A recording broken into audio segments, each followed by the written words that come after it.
Welcome in, Campo and Joe. Our podcast is fired up, ready to go. We got Facebook Live. We hope that you're tuning in. And wherever you do, check us out, be it the video on any one of our 1010XL channels or on podcasts. We appreciate you listening, that's for sure. Joe C. from XL Primetime, noon to 3 Monday through Friday. And Coach Dave Campo, former Dallas Cowboy head coach, and he's our head coach right here on XL Primetime and, for that matter, 1010XL. How you doing?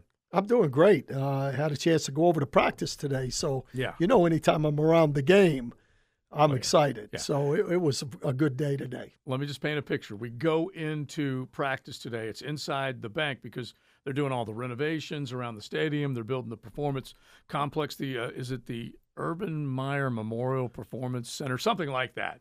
And so they're practicing inside the bank. You get this guy inside of a stadium, you do get fired up, don't you? I do get fired up. And by the way, if it's the Urban Meyer Memorial, it's a Ponzi scheme. It could be. That's how they got the money to pay for it, right? It could be. Now, we want to stop thinking about last year and cracking jokes. We want to get to where we're not cracking jokes anymore about a good football team. So let's just start. Now, last week, I didn't get to see practice, but you were out there. Now, you've seen consecutive OTA practices. Before I jump into some of the things that I saw, I want you to remember me asking you, what do you think will be different from, say, early last week to early this week? Was there any appreciable difference that you could see? Oh, yeah. I think there was a lot of difference. Okay. I think, number one, was the number of things that they're doing, which is really what OTAs are about, taking the scheme, and it's a new system, taking it from the meeting room to the practice field. Okay. And they are doing a number of different things on defense and offense from when they started. And it looks to me like there's not a lot of mistakes, not a lot of busts out there. So one of the things that impressed me the most was the fact, the things that they're doing and how well they're executing it, albeit without pads on, but they're executing the scheme from the meeting room to the practice field. Okay, so help us understand that a little bit, because we're all going to be sitting there going, does it really count if they're not wearing pads? Yes and no, at least would be my answer. But help us understand, just from a install playbook point of view, retention of those plays, how much are they learning and how much can they get done? Well, they're getting it done because, the importance of it is that what you would like to have happen, and sometimes that can't be done because it's a new staff and you've got new terminology and all the things that are involved. But what you would like to have done is to be able to go with the entire basic playbook. And there's always going to be things you add during the season. But the basic playbook and scheme, you'd like to see how the players handled that. And then when you go to training camp, you do the same thing all over again. And, repetition is what allows you to be successful at doing what you're doing. Yeah. And so, that part of it is extremely important. It tells you how much you can do during the season. For example, if you don't have a smart football team, you don't adjust as well. And a lot of the games in the NFL are adjusted at halftime, believe it or not. Right. In college football, I always felt as a coach that as a defensive coach, if you stopped the offense's best 5 plays that you've studied going into the ball game, you're going to win the game. In the NFL, you stop those best 5 plays, you come out in the second half, and they're running the same play, but they're blocking it differently. And that's because of experience, and experience in the players and experiences in the coaching staff. Right. So my whole feeling is the more you can get accomplished now and see what your guys can handle, the easier it is when you have to make changes and do things during the course of the season. All right, so 2 things playing off of what you just said. I always felt like this team, and actually this is multiple coaching staffs, it feels like this team's terrible at halftime adjustments. They just did not respond well. A team would take something away from them, and they wouldn't have an answer for it. It would just drive me crazy. But the classic thing in the NFL, just from working and listening to you and watching all the NFL that I've watched, is that take something away, and you better have an answer to come back defensively or offensively for whatever they're taking away from you. No question. And to be honest with you, again, when anybody asks me the difference Mm-hmm. between pro and college, that's my answer. Mm-hmm. Is the experience level of the people you're dealing with. Mm-hmm. There are experienced coaches in college football, but they're not experienced players Right. like you have in the NFL. Now, the problem you have is, obviously, the younger your football team is, Mm-hmm. the less experience you have in doing those things. So Right. that plays into it, but doing some things now Mm-hmm. allows them to gauge what that football team can do. And that's as big a importance to me right now in OTAs as anything, really. All right, so we're right here at the beginning of June. We've got a mandatory minicamp coming up in a couple of weeks. So let's just talk about from week 1 to this week. A couple things that you've said to me, and I want you to just expand on them, is that the speed and efficiency in the practice is really showing up for you. No question. I think they've improved the speed of the football team, Mm-hmm. entire football team. Mm-hmm. That's big. I can go all the way from Etienne, Mm-hmm. more speed. Mm-hmm. Kirk, Zay Jones, more speed. Walker Little, athletically, as an offensive tackle, more ability to run, Mm-hmm. to get on the perimeter, to get to people. Mm-hmm. And hopefully he'll be experienced enough to use it. You look on defense, you got 2 guys on the outside that can run. The inside linebackers, no comparison. When you take Muma Mm-hmm. and Lloyd and Olakan, Right. you got guys that can go sideline to sideline, and you got guys that can close on people fast. And so then you look at the secondary, and Campbell has got more speed than Trey Herndon, Mm-hmm. who was playing a lot prior to Campbell coming in. Mm-hmm. So that alone, Cisco on the field, more speed than any of the safeties a year ago. So their entire football team, and that includes some depth positions, are quicker and faster. And to me, that's speed kills. Right. You can coach a lot of things, but you can't coach speed. And that's what in the NFL with the spread offenses, Mm-hmm. you got to be able to spread them on offense and have guys make some plays in open space. Yeah. And on defense, you got to be able to cover guys in open space. So it's definitely an improvement. How much? Other teams have probably improved as well. But, for us, it looks different on the practice field than it did a year ago. Yeah, this football team was closer on average to scoring 2 touchdowns and closer on average to giving up 4 touchdowns. That is a hell of a gap between what you're doing on one side of the ball and what you're giving up on the other side of the ball. Right. And so I like what you're saying. You see it as a coach a lot better than I do, and it kind of gets me fired up because you're talking about your first 11, improving your first 11, and then having depth that also can step in. Because if we're going with Oluokun, Oluokun, I don't know. Oluokun, Okay. whatever. Yeah, whatever.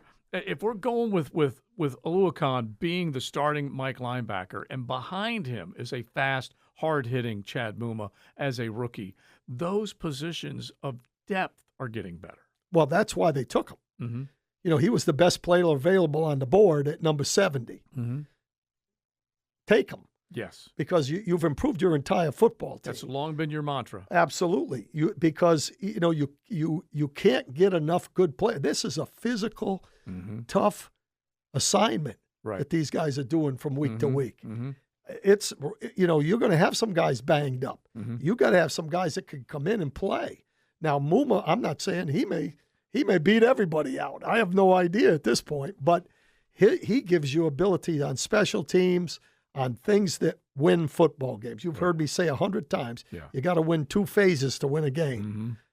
For the most part, you either win offense and defense, Mm-hmm. or you win offense special teams or defense special teams. Right. If you win 2 phases, you've got a pretty good chance of winning a game. Mm-hmm. So a special team is important, and the more depth you have, the more speed you have on the team, the better you're going to excel in those areas as well. And I do like a lot of the combinations from the linebackers and secondary players that can be integral in special teams. And we'll get to a couple of those other guys coming up in a second. But let's stay on the defensive side. So you're talking about the linebackers. There's definitely some depth. There's some range, some speed. Now let's look at that defensive front, some of the things that have struck you. Because this is the first time that we've been able to see Trayvon Walker working, not on the side, but working with the team. Well, first of all, I think the guy's got a tremendous upside. Mm-hmm. And watching him, he wants to learn. When you watch him in individual workouts with a coach, he's eye to eye. Mm-hmm. He's working on those things that they're trying to get him better at.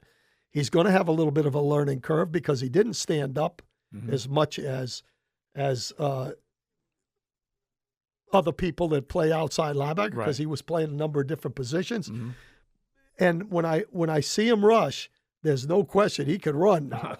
And at times he's a little high. And those are things that they're working on right now. But I saw him in drills be able to turn the corner on a cone with his hand right out next to the ground, which means he can bend. Right. And those are the things that he's got to be able to utilize. Right. And again, if you just told him, go straight ahead and knock the tackle back, he's physical enough that if that tackle deep sets too fast, he can knock him right back into the quarterback. Yeah, that's big. Well, now you take that, and then you teach him the ability to set up and dip and rip and, set him up and come up under the inside. Those are the things that he's learning right now, maybe some of it for the first time. Right. Having the ability to have multiple moves, okay, because there's too many pass rushers, edge guys that come into the league that are one-trick ponies.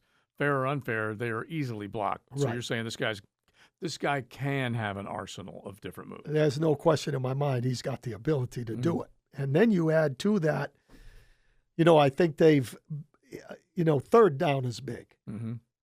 I think with the gains they've made up front, with Fatukasi and Brown and Harris, I don't feel that a team's going to be able to bully us, okay?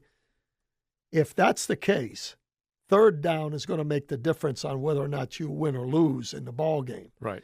The one thing I've seen is they've got some guys even with Trayvon Walker that can move in on a guard.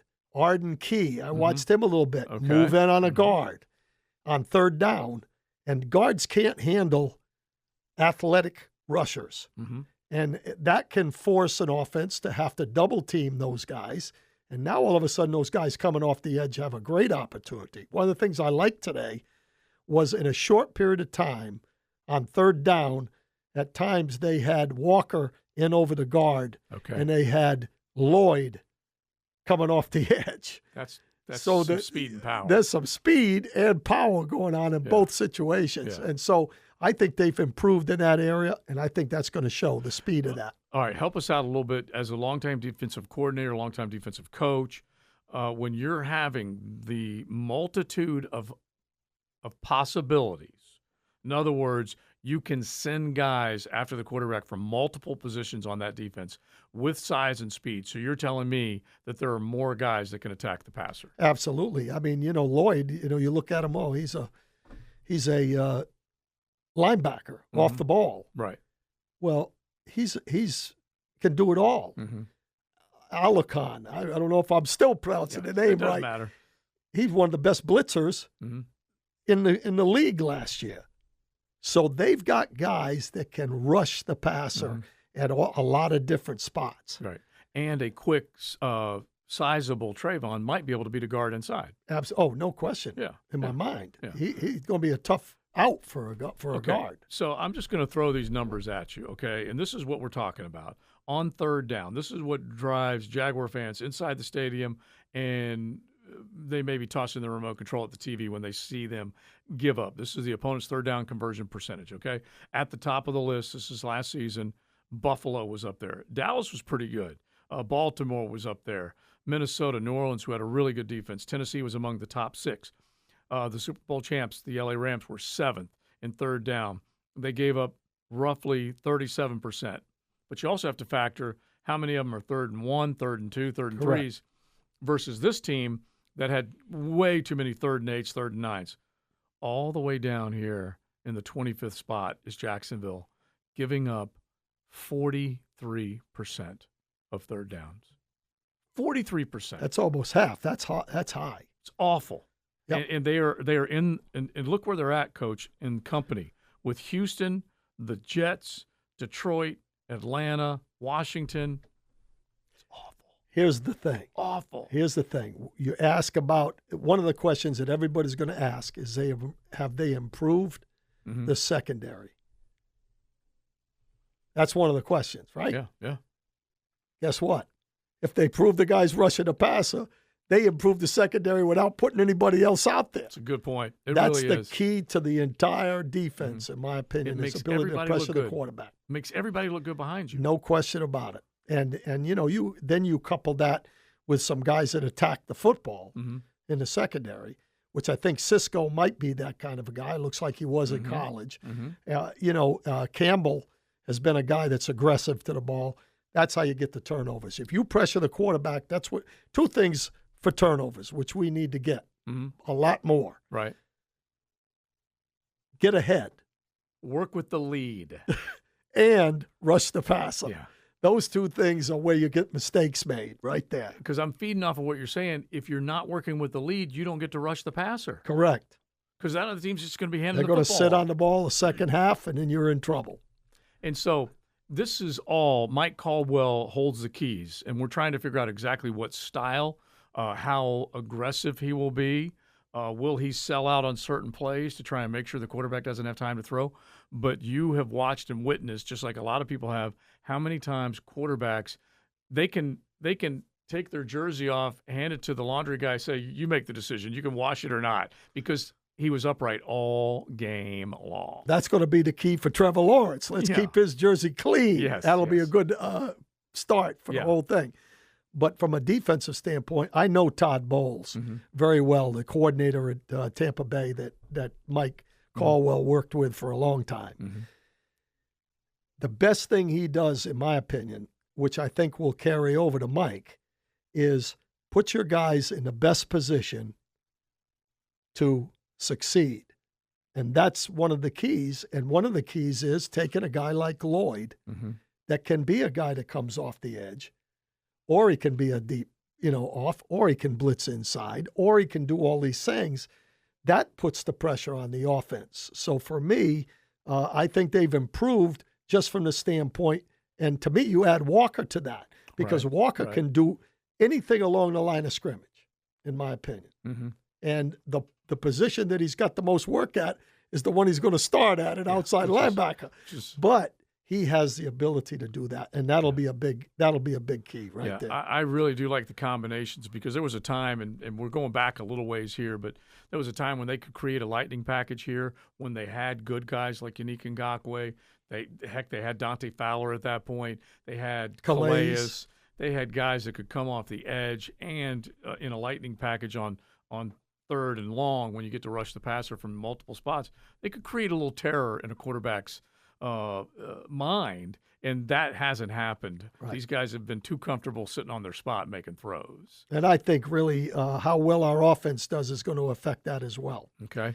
Because I think, obviously if you can be close or in the lead, that gives you more flexibility on defense. If you're behind, you don't want to get further behind. Right. So that kind of at times hurts the aggressiveness of your defense. So it all works together. Sure. That's the key to me is, that the improvement made with the entire football team will be the key. Yeah. And that's all the way through the roster now, not just the starting 22, all the way through the roster. And that's the biggest thing I think we might be taking out of this, is that when they go too deep, there's still some talent out on the football field. They don't look like they're void of talent. All right, so let's get to the offensive line, because this is another thing that's kind of big. We don't know exactly where this is going to go. I'm of the opinion that let's just go back to last week when the first OTAs were taking place and the media was allowed to watch. Cam Robinson, excused absence. Walker Little steps in for Cam Robinson. So you immediately say, okay, well, he was drafted to be the left tackle. He's the backup. That's fine. Jawan Taylor was starting at right tackle. We come back this week. Jawan Taylor is over with Cam being out again. He's over at left tackle, and Walker is working out at right tackle. It says a couple of things. Jawan, potentially a swing tackle, and Walker, they're going to make sure gets to compete at the right tackle spot. What did you get out of all that? And the third thing is Walker Little might be the guy that's the swing tackle on both of them. Okay. There's three situations here. I don't know what that means. The only thing I know is I think they're going to give Jawan Taylor every opportunity to win the job. Mm-hmm.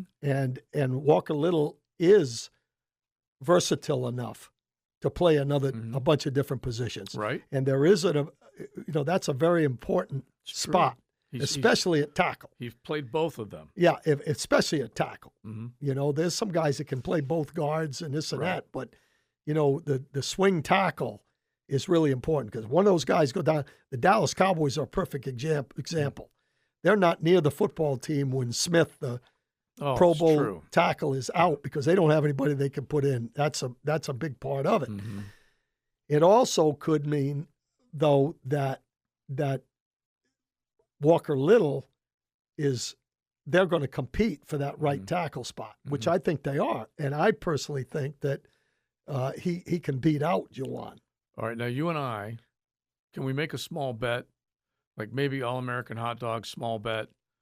We go to practice next week, and Cam Robinson is there because he missed because of a travel concern today. So Cam's there. He's starting at left tackle. I'm prepared to say Walker Little is playing right tackle. And I'm going to say Jawan Taylor. Okay.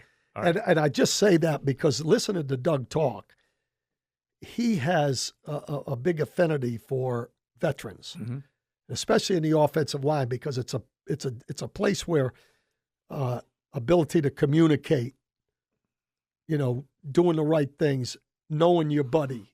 Veterans have a way, experience-wise, of handling those things.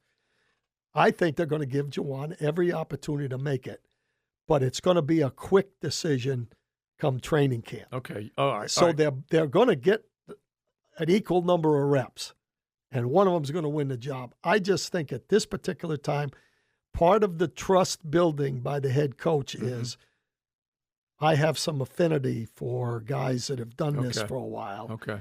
And if they look at him, they may look at Jawan completely different.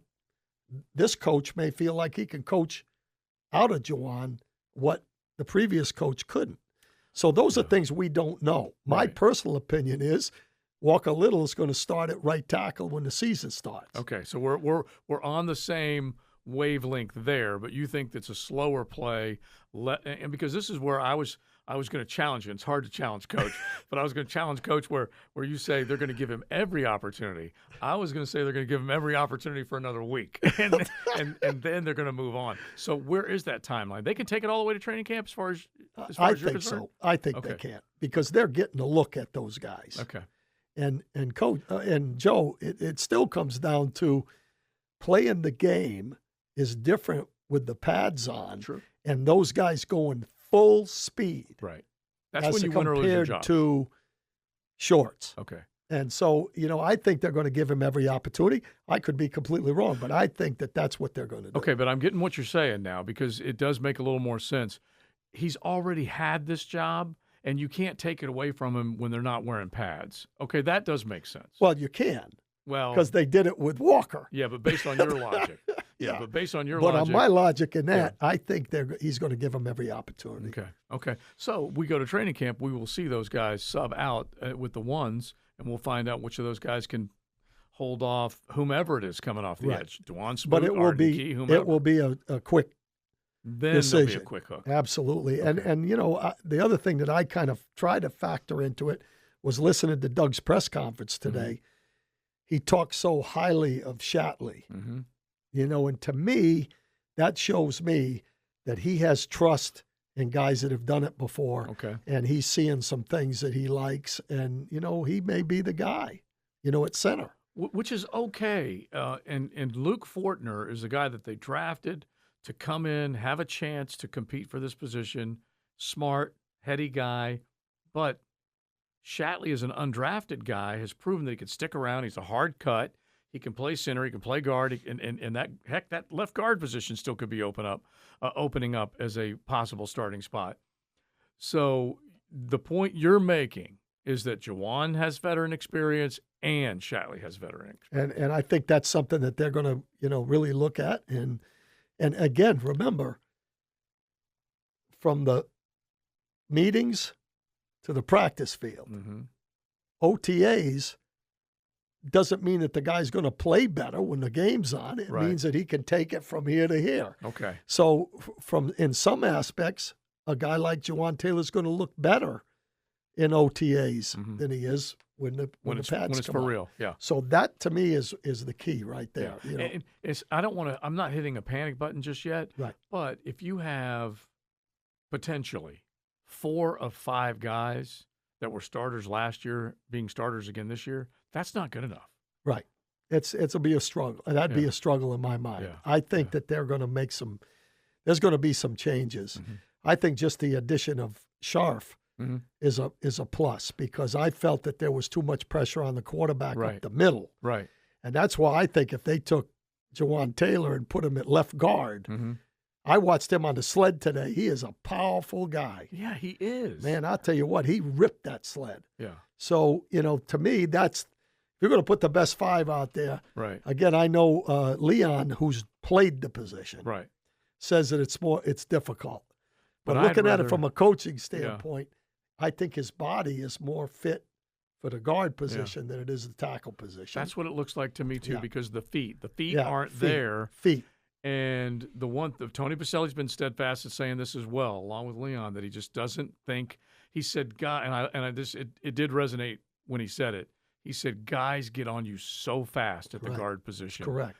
But and they're coming at you from the left and the right, not just from one side. And so if he gets to a point where he's physical enough and he's got the aptitude to handle that and just wants to get into a fist fight, then he might be suited for that. Yeah. And I think that's what's, to me, if you're going to put the best 5 out there, it's going to be Cam Robinson. I'm going to say Jawan Taylor. Okay, I like that. I'm going to say Shatley. Sheriff, and Walker Little. And I think that's going to be the best 5. right, because we'll see. you know what's happened? That is 3 new starters at that particular position. Right. Okay? Yep. Even though Jawan was a starter before, that's 3 new guys in new spots.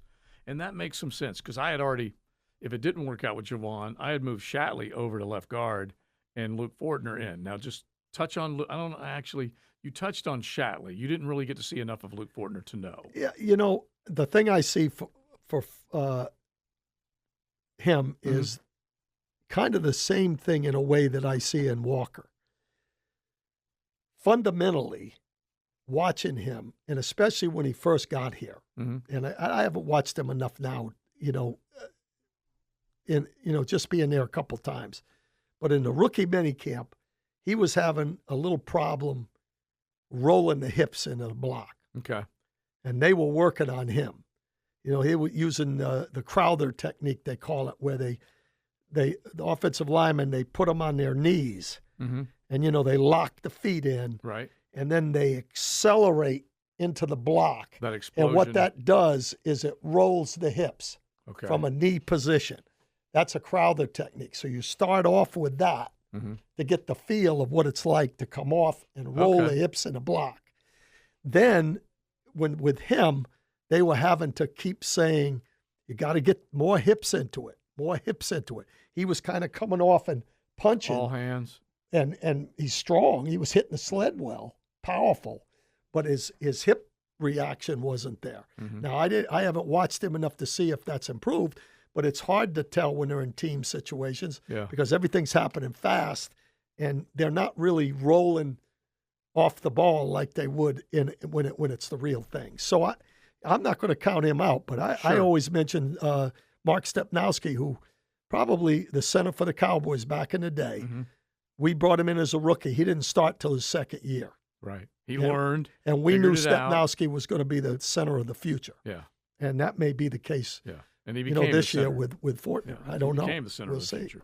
All right, so let's wrap it up with this. Trevor Lawrence.